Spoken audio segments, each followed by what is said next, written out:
The bridge of the Galactic Trade Consortium vessel Starwind was quiet, except for the soft hum of computers and life support systems.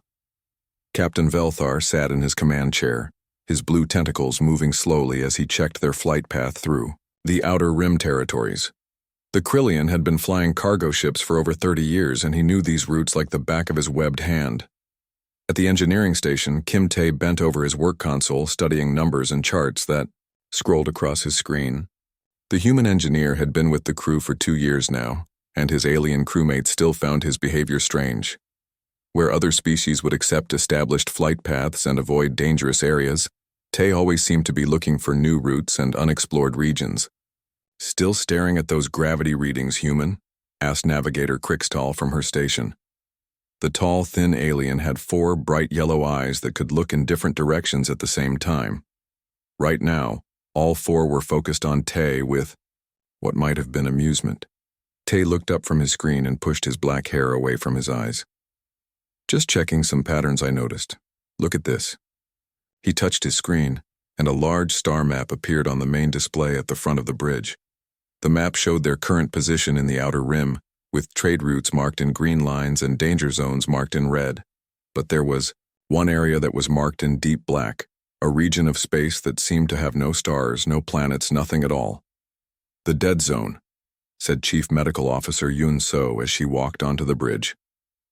The Korean woman was small and quiet, but she had a sharp mind and had seen more strange things in space than most people twice her age. Every captain in the galaxy knows to stay away from that place. Captain Velthar's tentacles curled up tight against his body, which meant he was worried or nervous. "There are good reasons why we avoid that sector, Tae. Very good reasons." Tae pointed to the black area on the map. "But look at the sensor data from ships that have passed near the edges. There are gravity waves coming from inside that zone. Strong ones. That means there's something big in there, something massive. Something that destroys ships," said Security Chief Bracknor as he entered the bridge. The large, muscular alien looked like a cross between a bear and a lizard, with thick green scales and sharp teeth. "The legends say that ships go into that zone and never come out. No distress calls, no escape pods, no wreckage, they just disappear." Pilot Anda spun around in his chair to face the group.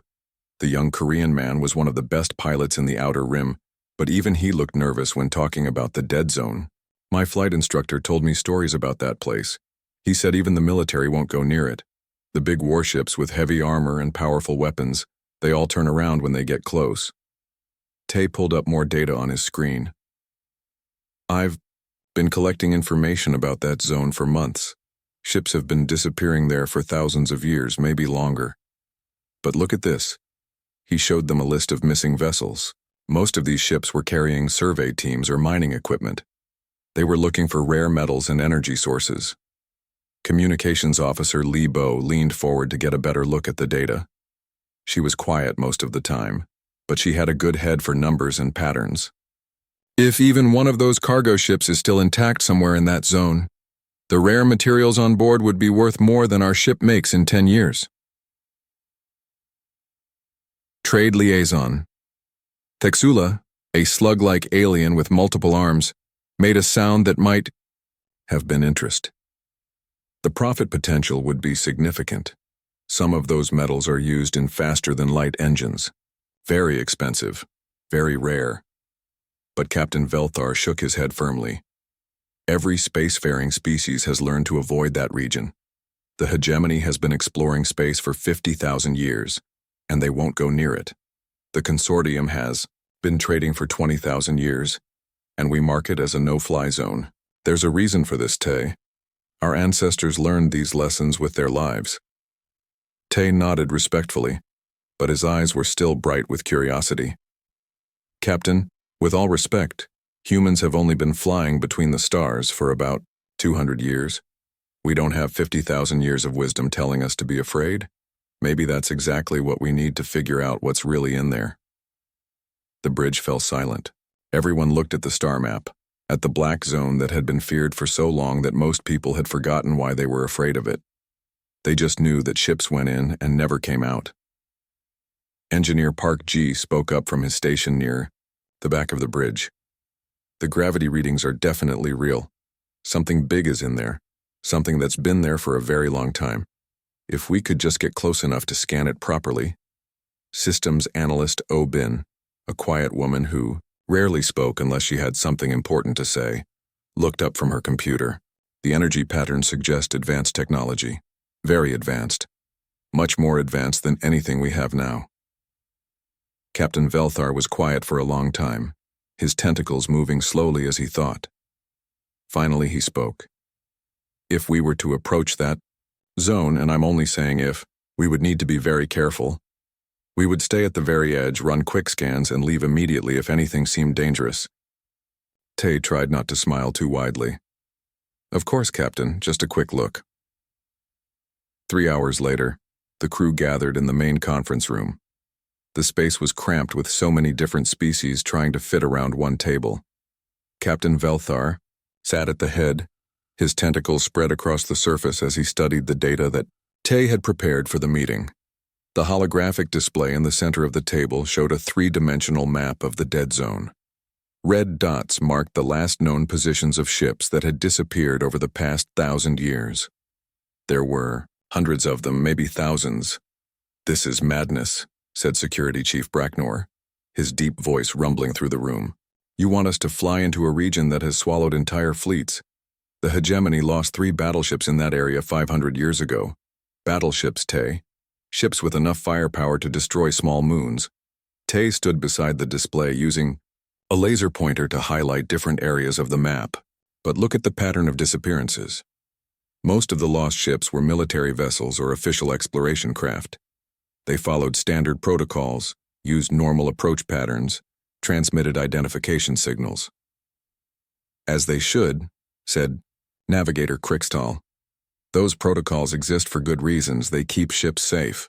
"Do they?" Tay touched the display and it zoomed in on one section. "Here's something interesting. 17 years ago, a small smuggler's ship called the Night Runner was reported missing near the zone. But 3 months later, automated sensors picked up its emergency beacon transmitting from inside restricted space." Chief Medical Officer Yunso frowned. The beacon was still working after 3 months? Not just working. It was moving. The ship was still flying around in there, but no one could make contact with the crew. Tay pulled up more data. The beacon transmitted for almost a year before it finally stopped. Communications Officer Li Bo leaned forward. "That suggests the ship wasn't destroyed immediately like the others. Something different happened to it." Trade liaison. Thexula made a wet sound that was probably agreement. "The Night Runner was carrying a shipment of quantum crystals when it disappeared. Those crystals are worth more than this entire ship." Pilot Anda shifted uncomfortably in his chair. "Even if there are treasures in that zone, what good does it do us if we can't get out alive? Dead people can't spend money." Engineer Park Ji had been quietly studying the technical data. "The energy readings are consistent with some kind of artificial structure. Not a natural phenomenon like a black hole or neutron star. This is technology, but it's unlike anything in our databases." Systems analyst Bin nodded slowly. "The power signatures suggest machinery that's been running for a very long time. Maybe millions of years. Whatever built this, they were far more advanced than any current civilization." Captain Velthar's breathing apparatus made a soft wheeze as he processed the information. "Every instinct I have, every lesson I learned in 40 years of space travel, tells me to stay away from that region. The fact that we're even discussing this goes against everything I know about survival." Tay sat down across from the captain. "Sir, I understand your concerns. They're completely logical. But humans have a saying, nothing ventured, nothing gained. Sometimes the biggest risks lead to the biggest rewards. And sometimes they lead to the biggest disasters," Bracknor growled. "True," Tay admitted. "But consider this. Humanity is still new to galactic civilization. We've only been part of the consortium for 50 years. We don't have thousands of years of tradition telling us what's impossible. Maybe that's exactly what this situation needs. Fresh eyes, a different perspective." Yun so spoke quietly. "There's also the matter of the missing survey teams. If there's any chance some of them are still alive in there. We have a duty to investigate," Li Bo added. The consortium's charter requires member species to assist in rescue operations when possible. Thexela's multiple arms gestured toward the display. The cargo value alone justifies a reconnaissance mission. If we could recover even a fraction of the materials from those lost ships, it would fund dozens of future expeditions. Captain Velthar was silent for several minutes. The only sounds in the room were the soft hum of the ship's systems and the occasional beep from someone's personal communicator. Finally, he spoke. If we do this, and I'm still not convinced we should, we would need to establish strict protocols. We approach slowly, maintain constant communication with consortium headquarters, and retreat at the first sign of real danger. Tay tried to keep his excitement from showing. Of course, Captain. We're not suggesting a suicide mission, just a careful scientific investigation. The approach would need to be gradual, said Navigator Crickstall. We could drop out of hyperspace, at maximum sensor range, and scan the area before getting closer. Park G nodded enthusiastically. I can modify our shields to handle unusual energy patterns. If there's some kind of field effect causing the disappearances, we might be able to protect ourselves. Oh Bin looked up from her personal tablet. I've been running probability calculations. Based on the available data, we have approximately a 63% chance of successful reconnaissance if we follow proper safety protocols. Those aren't terrible odds, Anda said, though he still looked nervous. Bracknor crossed his massive arms. I still think this is foolish. But if we're going to do it, we need heavy weapons ready and an escape route planned. Captain Velthar looked around the table at his crew. Each face showed a different emotion: fear, excitement, curiosity, determination. After 30 years of commanding ships, he had learned to trust his crew's judgment as much as his own. Very well, he said finally. We'll approach the outer boundary of the dead zone, reconnaissance only. At the first sign that we're in over our heads, we run. No heroes, no unnecessary risks. Agreed? The crew nodded, though Tay's nod was perhaps a bit too eager for comfort. 2 days later, the Starwind dropped out of hyperspace at the edge of the dead zone. The transition from faster-than-light travel to normal space usually felt smooth, but this time the ship shuddered and groaned as if something was fighting against their arrival. Sensor operator Yang Min stared at his displays with growing confusion. Captain, I'm getting readings that don't make sense. The instruments say there's nothing out there, but also that there's something massive. The computers can't decide which reading is correct. Captain Velthar gripped his command chair as the ship continued to shake slightly. Define massive, Yang Min. Bigger than a space station. Bigger than anything I've ever seen. The young Korean man's voice was tight with worry, but it's like the sensors can't quite focus on it. The readings keep changing. Navigator Crickstall checked her instruments with all 4 eyes. Navigation systems are having trouble maintaining our position. It's as if space itself is unstable. Here. Tay moved to the main sensor console and began adjusting the settings. Try switching to different scanning frequencies. Whatever's out there might be using some kind of stealth technology. As he worked, the main display slowly began to show something that made the entire bridge crew fall silent. At first it looked like a small moon, dark and lifeless. But as the sensors adjusted, more details became visible. That's not natural, whispered Engineer Park G. Look at those straight lines, those geometric patterns. That's artificial construction. The structure that appeared on their screens was enormous beyond imagination. It stretched for hundreds of kilometers in every direction, covered with what looked like buildings, towers, and weapon platforms. But everything about it seemed wrong somehow. Too old, too alien, too powerful. Communications Officer Li Bo tried to make contact. I'm sending standard greeting signals on all frequencies. No response so far. She paused, listening to her equipment. Wait, I'm picking up something. It's not a communication, it's more like scanning. Scanning? Captain Velthar's tentacles curled with anxiety. What kind of scanning? Our shields, our weapons, our engine signatures. Whatever's on that structure is learning everything about our ship. Libo's hands moved quickly over her controls. Captain, the scanning is getting more intensive. It's like something is studying us. Chief Medical Officer Yunso had been monitoring the crew's vital signs. Everyone's stress levels are rising rapidly. There's something about this place that affects people on a psychological level. Suddenly, the lights on the bridge flickered and several warning alarms began to sound. Systems analyst Oh Bin worked frantically at her station. We're losing power to non-essential systems. Something is interfering with our main reactor. Pilot. Anda, prepare for emergency retreat, ordered Captain Velthar. But before the pilot could respond, something appeared on the main screen that made everyone freeze. The ancient structure was moving. Not the whole thing, but parts of it. Massive weapon platforms were turning to face their ship. Energy readings spiked across all their instruments. Those are targeting systems, said Security Chief Bracknor, his voice deadly serious. Whatever's controlling that structure, it's deciding whether or not to destroy us. Tay stared at the display, his human mind trying to process what he was seeing. Look at the design of those weapons. They're not like anything in our databases, but they're clearly functional. This thing has been waiting here, maintaining itself, for who knows how long. Millions of years, Obin said quietly, reading data from her computer. The metal composition, the energy decay patterns. This structure is older than most star systems, but it's still active, still functional. The weapon platforms continued to track their movement, but for some reason they didn't fire. The crew waited in tense silence, expecting at any moment to be vaporized by technology beyond their understanding. Why isn't it attacking? Asked Yunso. If this thing destroys every ship that comes here, why are we still alive? Jiang Min was studying his sensor readings more carefully. I think I know why. Look at this. He put his data on the main screen.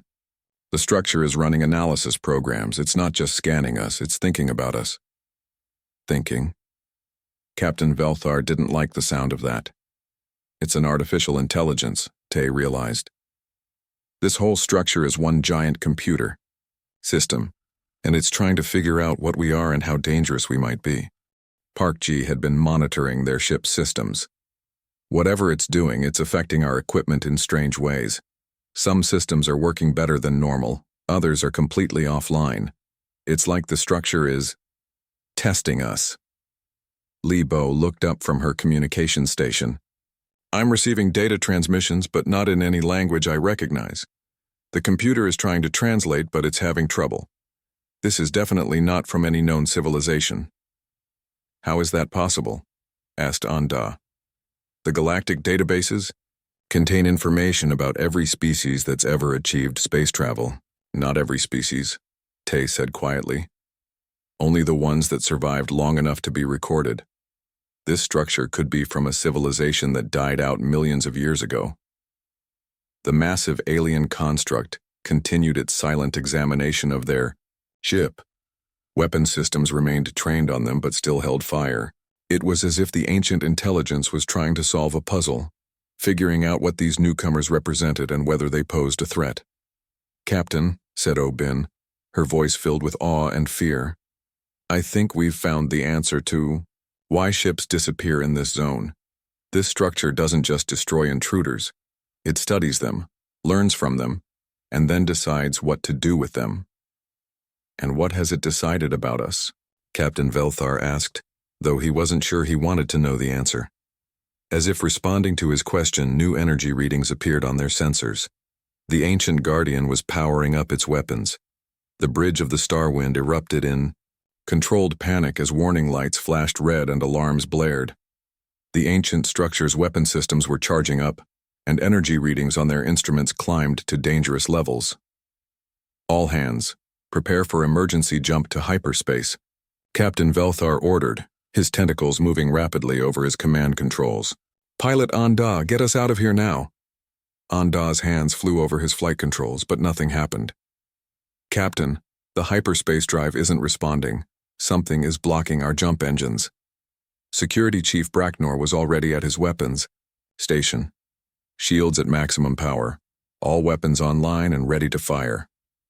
Our weapons won't do any good against that thing, said Engineer Park Ji, reading the power levels from the alien structure. It's generating more energy than our entire ship uses in a year. Chief Medical Officer Yunso was monitoring the crew's stress levels. Everyone needs to stay calm. Panic will only make things worse. But while his crewmates prepared to fight or flee, Tay remained focused on his analysis of the ancient Guardian. His human mind worked differently from the others, looking for patterns and possibilities that his alien friends might miss. "Wait," he said, studying the data streams flowing across his screen. "Look at this. The structure isn't just powering up weapons randomly, it's following a pattern." Systems analyst Obin moved to stand beside him. "What kind of pattern?" "It's responding to our defensive positions." "Watch." Tay pointed to the display showing their ship's shield configuration. "Every time Bracknor adjusts our shields, the Guardian adjusts its weapon targeting. When Park G changes our engine output, it modifies its energy patterns to match." Navigator Krikstal looked confused. "I don't understand." "What does that mean?" "It means this thing has been studying every ship that's ever come here," Tay explained. "For millions of years, it's been learning how different species defend themselves, how they attack, how they try to escape. It knows every trick in the book." Communications Officer Li Bo was still trying to establish contact with the structure. "The data transmissions are getting more complex. It's not just scanning us anymore. It's running simulations, thousands of them." "Simulations of what?" asked Captain Velthar. "Battle scenarios," Tay realized. "It's testing different ways to destroy us, trying to predict every move we might make. That's how it survived for so long. It learns from every encounter and becomes better at killing the next visitors." Sensor operator Jiang Min checked his readings. "The weapon systems are almost fully charged. Whatever it's planning to do, it's going to happen soon." Bracknor growled in frustration. "Then we fight. Even if we can't win, we go down fighting." "No," Tay said firmly. "That's exactly what it expects us to do. Every military force that's ever faced this thing has tried the same tactics. Shields up, weapons ready, fight or flight. The Guardian has seen it all before." "Then what do you suggest?" Captain Velthar asked. "We can't fight it, we can't run from it. What options does that leave us?" Tay looked around at his crewmates, seeing the fear and confusion in their faces. Each species represented thousands of years of military tradition and tactical knowledge. But maybe that was the problem. "We do something it's never seen before," he said. "Something completely unpredictable." Yunso shook her head. "Tay, this isn't the time for human recklessness. We need proven strategies, not wild experiments." "But that's just it," Tay insisted. "Humans have only been in space for 200 years. We don't have thousands of years of proven strategies. We make things up as we go along." Park G was monitoring the Guardian's charging cycle. "Whatever we're going to do, we need to do it fast. Those weapons will be ready to fire in less than 3 minutes." Tay moved to the pilot station where Anda sat frozen with indecision. "Da, I need you to do something that's going to sound crazy." "Crazier than being trapped by an ancient alien. Death machine?" Anda asked. "I want you to stop flying like a pilot," Tay said. "Stop using standard evasive maneuvers. Stop following flight protocols. I want you to fly like you're dancing." "Dancing?" Anda stared at him. "That makes no sense." "Exactly. The Guardian's computers are trying to predict our next move based on logical tactical decisions. But what if our moves aren't logical? What if they're based on emotion, or art, or pure random chance?" Obin was running calculations on her computer. The probability mathematics for random behavior are completely different from tactical planning. If the Guardian's predictions are based on logical patterns, then illogical patterns might confuse it, Lebo finished. "It's not impossible." Captain Velthar looked at the countdown timer showing how much time they had left before the Guardian's weapons finished charging. 2 minutes and 30 seconds. "This goes against every principle of space combat I've ever learned," he said. "But logical principles haven't worked against this thing for millions of years." Bracknor was still skeptical. "You want us to base our survival on human unpredictability?" "It's not just unpredictability," Tay explained. "It's creativity. The ability to see solutions where others see only problems, to try things that shouldn't work but sometimes do. Pilot Anda took a deep breath and placed his hands on the flight controls. Okay, Tay, tell me how to dance with a spaceship. The countdown continued, 2 minutes and counting. The ancient Guardian's weapons glowed brighter, preparing to destroy another ship that had dared to enter its domain. But this time it was about to face something it had never encountered before, the chaotic, unpredictable creativity of human thinking. Everyone hold on, Tay said. We're about to find out if being illogical can save our lives. With less than 2 minutes before the ancient Guardian's weapons would fire, Tay took control of the situation in a way that made his alien crewmates deeply uncomfortable. Instead of barking military orders or following standard emergency procedures, he closed his eyes and listened to something only he could hear. Anda, turn left, he said calmly. Not a tactical left turn. Turn like you're avoiding a friend on the street who you don't want to talk to. Pilot Anda stared at him for a moment, then shrugged and made a casual, almost lazy turn to port. On the sensor displays, they could see the Guardian's targeting systems trying to track their movement, but the calculations seemed to stutter and reset.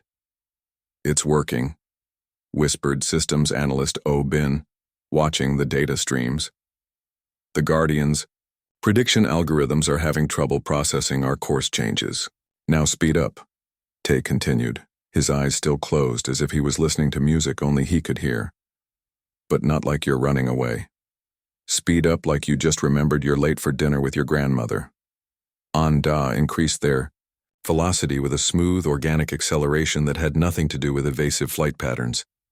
The ancient structure's weapons tracked them, but the targeting solutions kept falling apart as the Guardian's computers tried to predict where they would go next. Security Chief Bracknor watched his tactical displays with amazement. The targeting locks keep breaking. It can't maintain a firing solution on us. Because we're not behaving like a military target, Tay explained, opening his eyes. Every ship that's ever faced this thing has followed logical patterns, zigzag, to avoid targeting, maximum speed to escape, or aggressive approach for attack. The Guardian learned to counter all of those patterns millions of years ago. Navigator Crystal was monitoring their approach to the massive structure. We're getting closer to the main hull. Whatever we're doing, it's allowing us to penetrate its defensive perimeter. Chief Medical Officer Yunso checked her instruments. The crew's stress levels are actually decreasing. This strange approach is making everyone calmer instead of more frightened. Now slow down, Tay told Anda. Slow down like you're looking at something beautiful and want to appreciate it. Their ship drifted closer to the ancient Guardian. More details became visible on their screens. The structure wasn't just a weapon platform. It was covered with docking bays, communication arrays, and what looked like observation decks. Communications Officer Li Bo gasped as new data appeared on her screen. I'm receiving a different kind of transmission. Not a scan or a weapon lock, it's almost like a greeting. Engineer Park Ji was monitoring their ship's systems. The interference patterns are changing. Instead of disrupting our equipment, the Guardian seems to be helping us. Our engines are running more efficiently than they have in months. It's not trying to destroy us anymore, realized sensor operator Jiang Min. Look at the weapon systems. They're powering down. Captain Velthar watched in wonder as massive gun turrets that had been aimed at their ship slowly rotated away. In 40 years of commanding vessels, I've never seen anything like this. Tay guided Anda through a series of gentle course corrections that brought them alongside one of the structure's docking bays. The ancient mechanisms, dormant for countless centuries, suddenly came to life and began extending docking clamps toward their ship. It wants us to dock, said Bin, hardly believing her own readings. The Guardian is inviting us inside. As the Starwind settled into the alien docking bay, the crew could see through the viewports that lights were coming on throughout the massive structure. Corridors that had been dark for millions of years began to glow with soft, welcoming illumination. The atmosphere in the docking bay is breathable, reported Yunso, checking her environmental sensors. Temperature and pressure are adjusting to match our ship's standards. When the docking process was complete and airlocks had sealed properly, Tay was the first to stand up. I think we should go explore, This guardian has been waiting for someone, and I think we might be who it was waiting for. The crew formed an exploration team and made their way through corridors filled with technology beyond their understanding. But instead of feeling threatening, the ancient halls felt welcoming, even friendly. Lights came on as they approached, and doors opened at just the right moment. In the central chamber of the structure, they found what they had been looking for, a vast library of knowledge from a civilization that had vanished long before any current species had learned to build spaceships. The walls were covered with displays showing star maps, scientific formulas, and technological blueprints that could advance galactic civilization by thousands of years. "This isn't a weapon," Tay said softly as he looked around the incredible repository. "It's a gift. The Guardian wasn't destroying ships because it was hostile. It was protecting this knowledge until someone worthy could claim it." Li Bo found a communication terminal that activated at her touch. Somehow, the ancient computer was able to translate its message into languages they could understand. "Welcome, creative ones," the message read. "We have waited long for minds that think beyond the patterns of logic. You have proven yourselves worthy through your ability to see solutions where others see only problems. This knowledge is now yours to share with the galaxy." Weeks later, as the Starwind returned to Consortium space with their incredible discovery, the story of their success spread throughout the galaxy. The Dead Zone was no longer a place of fear, but a destination for those brave enough to think differently. The region where even the bravest ships had always turned around was now open to all, conquered not through superior firepower or ancient wisdom, but through humanity's greatest gift, the ability to find new ways of looking at old problems.